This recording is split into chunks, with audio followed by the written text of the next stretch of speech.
Hi, welcome to another episode of Rebecca Haas Crochets.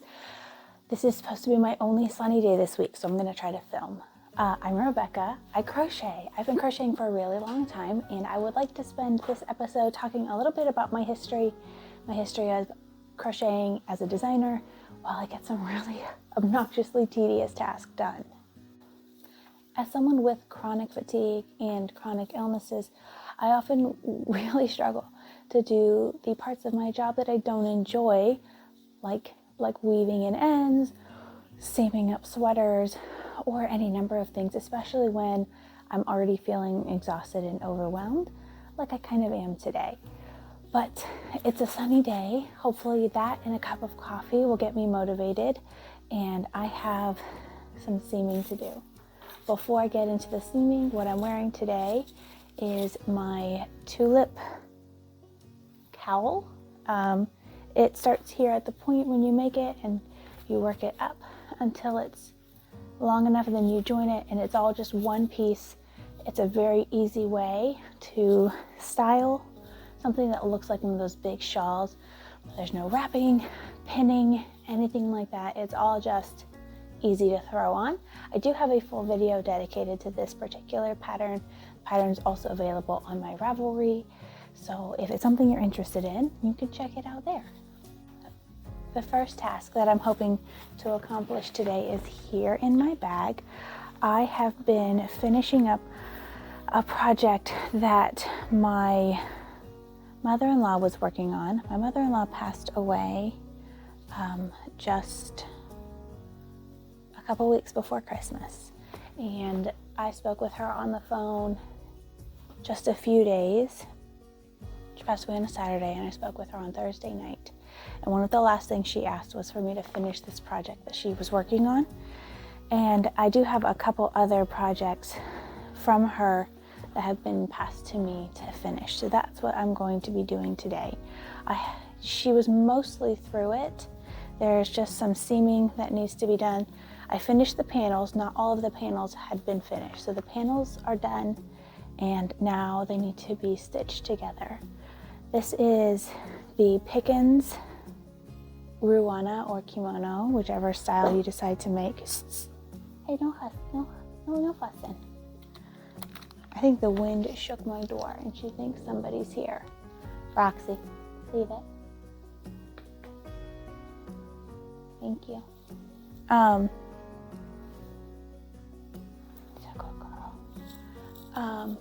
So I need to seam it so it can get sent to the person she was making it for.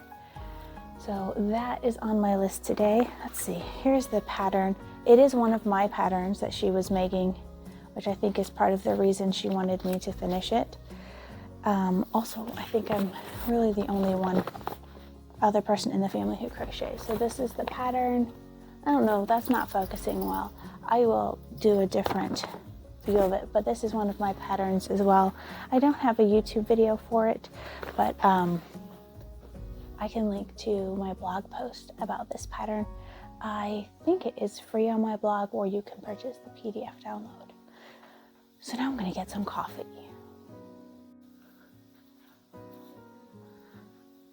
All right, I have my coffee. I'm going to kneel here so I can spread out. There is nothing like a cup of joe when you are feeling a little draggy. Okay, let's see. Okay, I'm trying to figure out where I'm at on this. You know, it's like picking up something you don't really know exactly what's going on. All right, so that's that side, that's this side. I need to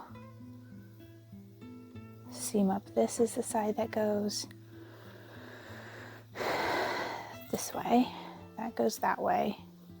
This is the front. This is the front. This is not the side that gets seamed. That goes that way. This goes this way. I absolutely love this pattern. I have a version of it that I made for myself that I wear quite often in the summertime. I am using Lion Brand's shawl in a cake or shawl in a ball. It's the same yarn, it's just different put up. I prefer caked yarn to balled yarn personally. And depending on the size, you need anywhere from 2 to 4 balls of yarn. I don't have scissors. I need to go get some for this. This yarn that I'm working with is technically a worsted weight yarn. However, I do not believe that to be accurate. Here's the pattern. It's the Pickens Rowana. I'm doing a different edging than the lace edging here. Now, my mother-in-law was not an advanced crocheter in that she did excellent work. Don't get me wrong, she did excellent work. But she struggled to read patterns and struggled with gauge and understanding how to make a gauge swatch and how to adjust things like that, which I think is pretty standard. I feel like that's not an unusual thing for someone to struggle with. I feel like those are things that often hold crocheters back from going from being sort of an intermediate beginner to more of an advanced level, is when you can master gauge, making a gauge swatch and understanding how your tension affects both the height and width of your hook. Height and width of your hook. The height and width of your stitch. And when you begin to understand how all of that goes together and correlates, you begin to be able to make really beautiful, much more advanced things. But that said, there is something absolutely beautiful about simple crochet pieces, like a crocheted blanket where you don't have to worry about gauge and it doesn't matter as much, but it's always beautiful and stunning and sometimes extremely intricate. All right, I'm gonna get seaming on this. One thing that I struggle with personally as a crafter is sticking to a project all the way through every last finishing end step.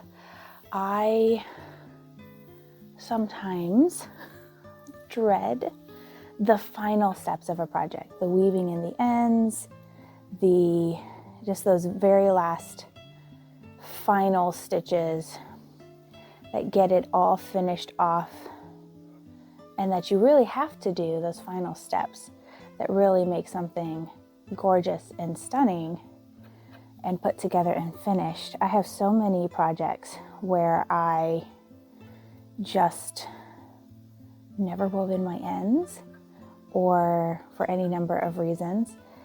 I'm trying to get better about it and trying to embrace the calm, somewhat cathartic, relaxing techniques of weaving in the ends and things like that. But be that as it may, I still really struggle. Now, I personally generally prefer to do a slip stitch seam with my crochet hook, but I am not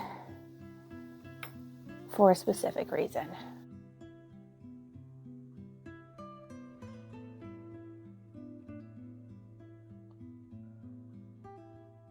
So, in other news, wow, that's high. In other news, I promised myself I would not start any new projects this month. I would only finish. And I also promised myself to take a break from designing patterns because I felt like I was feeling very overwhelmed by all of the responsibilities that entails. I would like to inform you that I have entirely failed at those endeavors, and I'm going to show you what I'm working on. So this is what I have so far. I am obsessed with these colors. The first time I saw them on We Crochet's website, I knew I had to have them.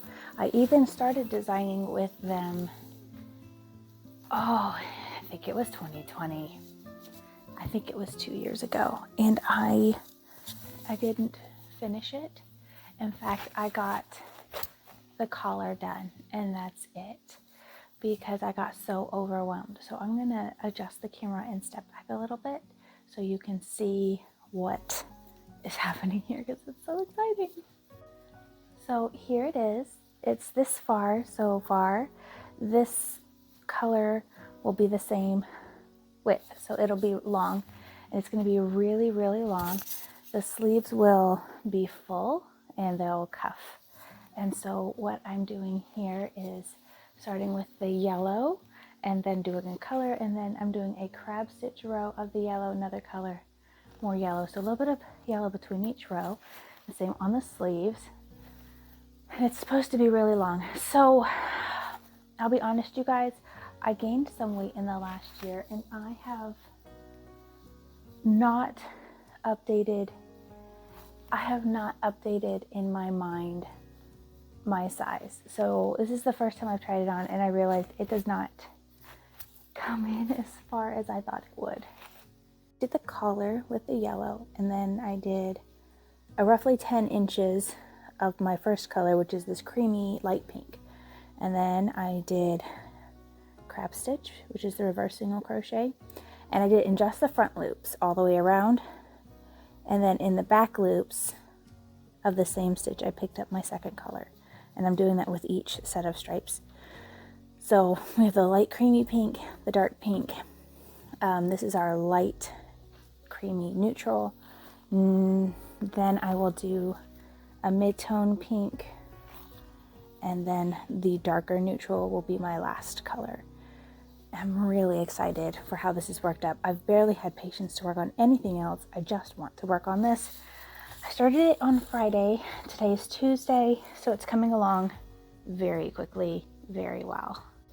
So another thing I mentioned talking about in this video was some of my history of crocheting, how I learned to crochet, how I got started as a crochet designer.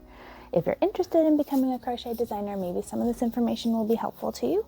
Or maybe you'll just find it interesting because, I don't know, I like learning about other crocheters and how they got their start with their craft and things like that. So maybe this will be something you find interesting in that way. I learned to crochet when I was really young. I was probably somewhere between 7 and 10 years old. I had a lot of fun with it. I really enjoyed it. I didn't follow patterns at all. I made a bunch of tiny, tiny little baby blankets, really. I made stuff for my sister. I made stuff for our baby dolls, things like that. Sorry, my little doggy's pretty frisky down here. She's pretty cute and hilarious. So I made stuff for our toys. I made stuff for our dolls. I made stuff, just blankets mostly. I tried a granny square blanket to be a gift for my dad. I did not finish it for a couple of reasons. First, I did not understand how to have enough yarn for a project, like how much yarn it really took to make something. And I was mostly just working off of the scraps my mom had laying around, which, to be honest, was not really enough for a full project. And she was not a dedicated crocheter either, so there wasn't a lot of that. By the time I was 12, I was making lace with, mercerized thread, teeny tiny crochet hooks. I still have the steel hooks that I learned on. I think they were at one point my grandmother's. She was also a crocheter. And that's where my mom learned, was from her mother. So I did lace for a while, and that's how I learned to read patterns, was with lace making. I used my mother's patterns. She had a couple pattern books for lace, and I used those for quite a while.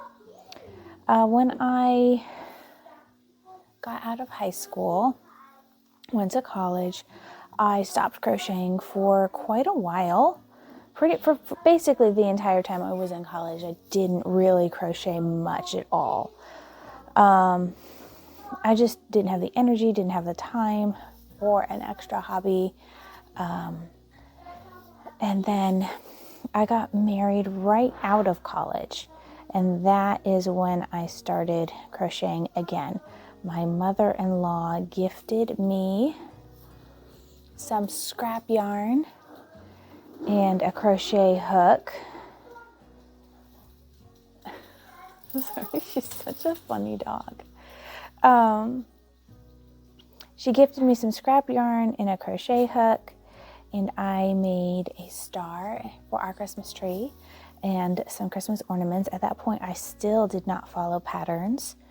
I knew how to read patterns, but I couldn't afford to buy patterns. I could only afford free patterns, and I rarely found a free pattern that I liked. At one point, I found one that I really wanted to make. I don't remember where I found it. It was some sort of short-sleeved, hooded sweater vest type thing. I was very enchanted with it. I did not at the time understand how to check gauge or to make sure I was working the same tension as the designer or anything like that.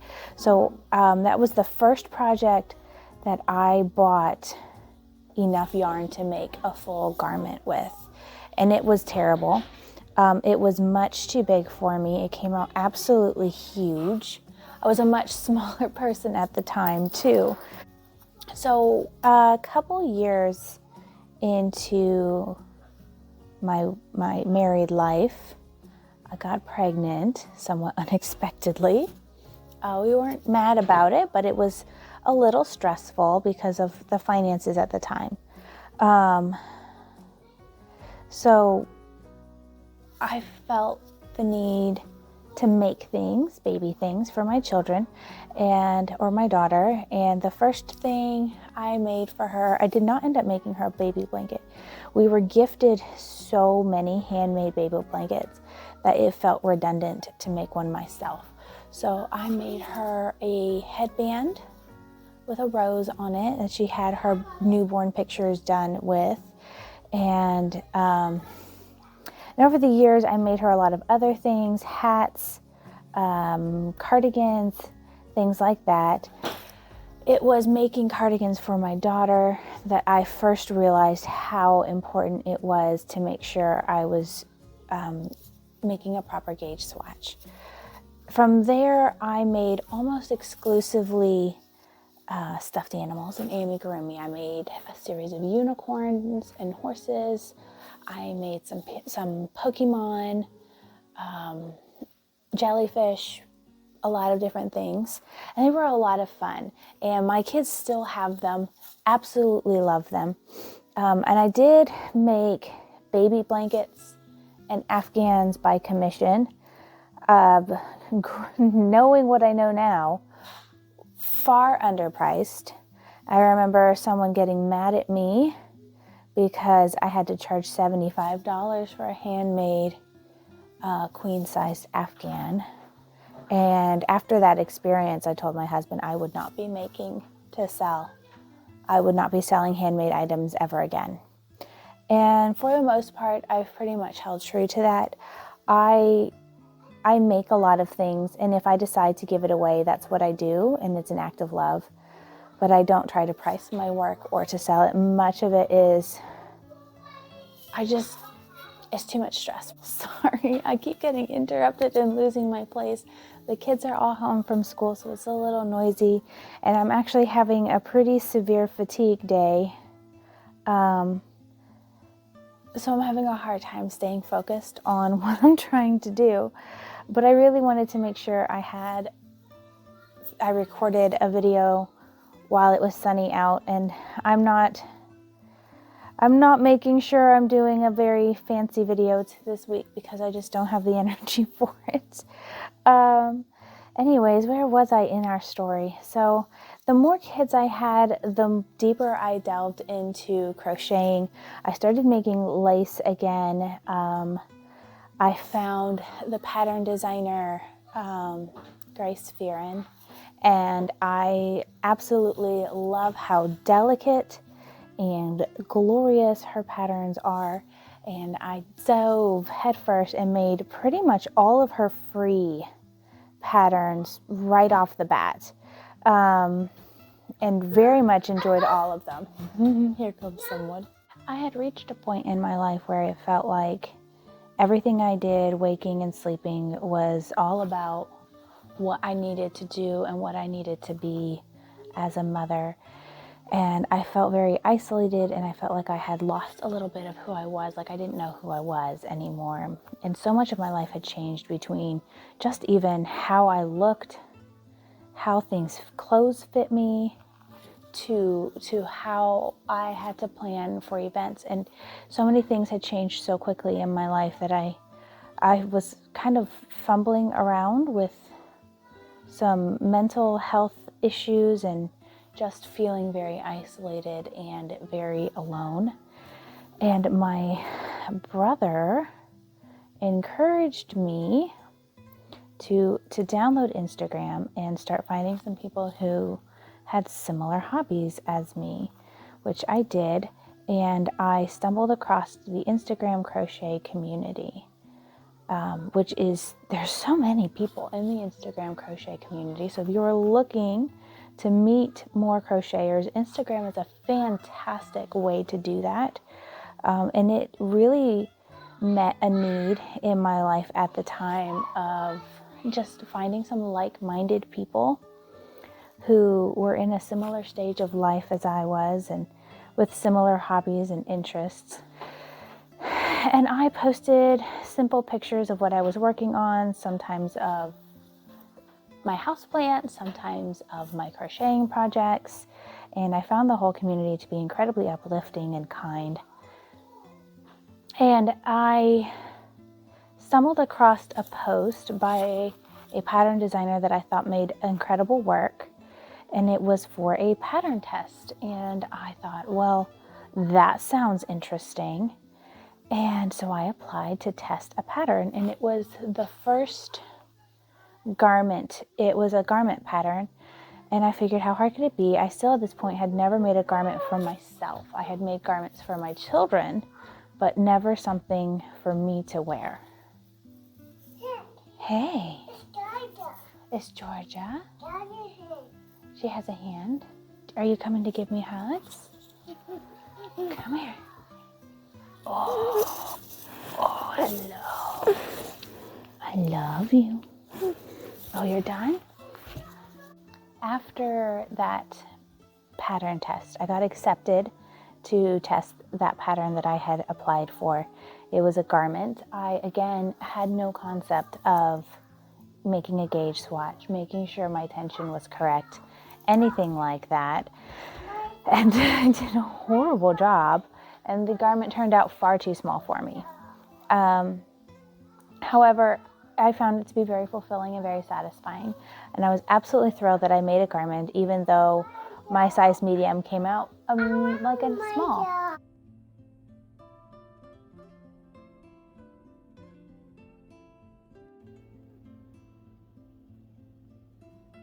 Well, I took a break from recording, which ended up lasting the rest of the day.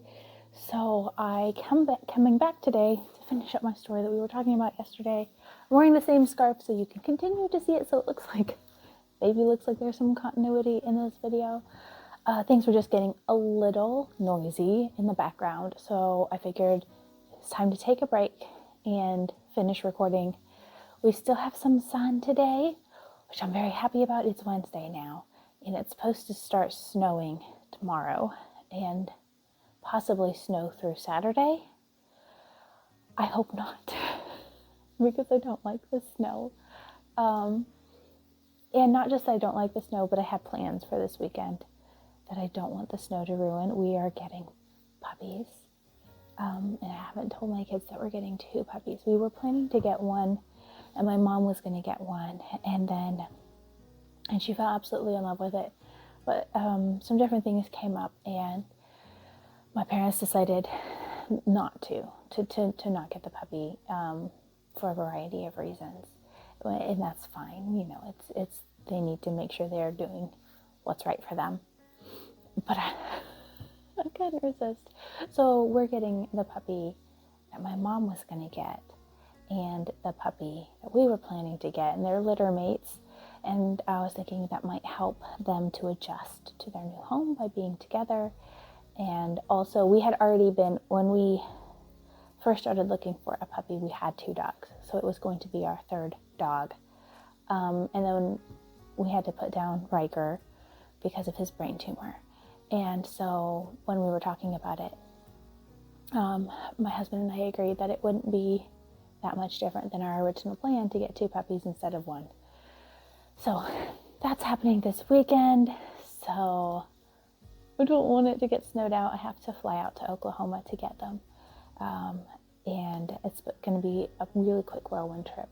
Anyways, let's get back to our story and back to my project and back to my cup of coffee because it's that time of the afternoon. I'm back. I'm going to work on this cardigan.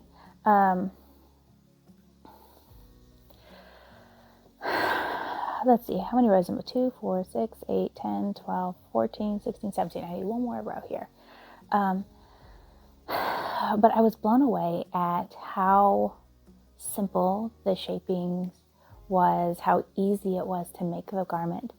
And it opened my eyes to how pattern designers and being a pattern designer could be something I could do, something I might be able to do well, something I might be able to make a little money with. And when I started, my goal was definitely to become a full-time crochet influencer, pattern designer, and be making like a full-time income from it.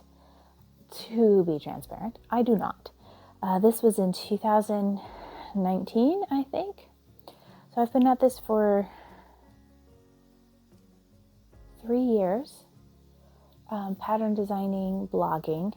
I started my YouTube channel last year in January of 2021. January of 2021, I started my channel.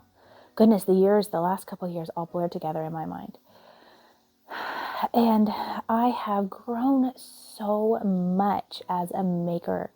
I've learned so much about techniques, about fiber, about types of yarn, about the history behind all of these different things, and just grown in my love of this craft. Last year, I also picked up knitting. One of my goals last year was to knit a pair of socks, and that felt like such an overwhelmingly challenging goal to me at the time. And I did. I knit myself a pair of socks. I don't remember if I did a full video about them or not, but I had some challenges along the way. If I did a video, I'll try to remember to link it below. I really do struggle to remember what I said I was going to link when it comes time to edit these videos. I had so much fun making them. They came out a little wonky because I used the wrong needles for them initially, but it all came together in the end. I wear them all the time. They are the most comfortable socks, and I definitely intend to make a lot more, but that was the beginning of learning to knit. This year, my goal is to not just knit socks constantly, to also knit sweaters. I have 2 sweater patterns picked out that I want to make this year.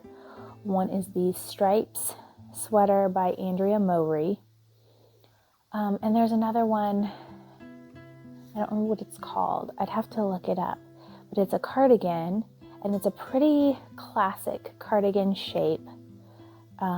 Waist length with a tapered coming in here, and then a raglan shaping through the shoulders. But it has some lace stitches through the raglan increases, so the shoulders have a little bit more detail, so it's not just a plain vanilla stockinette stitch cardigan. It's got a little more oomph to it. And I have this lovely wool. I think it's a Blueface Leicester. Probably said that wrong, but it's a really beautiful wool. It's just the right amount of soft and toothy for me. I am extremely sensitive to textures in fabric. So I am very picky about what I wear next to my skin. And anyway, like neck, hat, anywhere, if it touches my skin, very picky about fibers. For instance, I made a sweater last year, 2 years ago. It was my Verona pullover, and it's so beautiful and it's so warm. And I used the We Crochet Wool of the Andes. I cannot wear it. I cannot wear it for any length of time because it's so itchy. It just makes my skin crawl. And honestly, in general, the reviews on that yarn are excellent, and people say it's not too itchy. It's too itchy for me. I did read somewhere that someone said that if you washed it, it softened up. I have not done a full wash on it because I've barely worn it. I blocked it, but I didn't really wash it. So maybe I should put it through, because it is supposed to be machine washable. So maybe I should put it through the machine and see if that softens up the wool some. Anyways, that is how I got my start here. I learned very young, and my mom taught me. And then it just has all kind of just blossomed from there. I have struggled a lot with mental health over the last few years. So having this craft, that was such a staple part of my childhood. I remember whenever I was really struggling emotionally in my childhood, I would make something. I would make a blanket for someone. You know, I remember making a prayer blanket for a friend of mine who, we were children together, but she had kidney disease. And I remember praying and praying for her while making this blanket, even as a child. And so that sort of thing has always been, it's been a great source of comfort to me. My husband I call crocheting my original hobby. I've tried a lot of hobbies throughout the year, and none of them make me happier than working with yarn. So that is how I got started crocheting. I have no idea how long this video is, but it's probably long enough, I think. Thank you so much for crocheting with me today. I hope this video wasn't super boring. I hope you found it slightly interesting, at least. And maybe you learned a little bit more about me. I'd love to learn about you. Leave me a comment telling me who taught you how to crochet, how long you've been crocheting, or knitting, if knitting is your craft of choice. I do love both. I find myself falling more and more in love with the act of just creating with yarn, regardless of technique. I even started doing some punch needle the other day, and that's addicting. So much fun. But yeah, let me know what your yarn craft is of choice, when you learned, who taught you, how long you've been doing it. I would love to get to know you better. I hope you have a wonderful weekend. Stay safe if it's snowing where you are. Stay warm. If it's not, enjoy your beautiful weather. And wishing me luck on my puppies.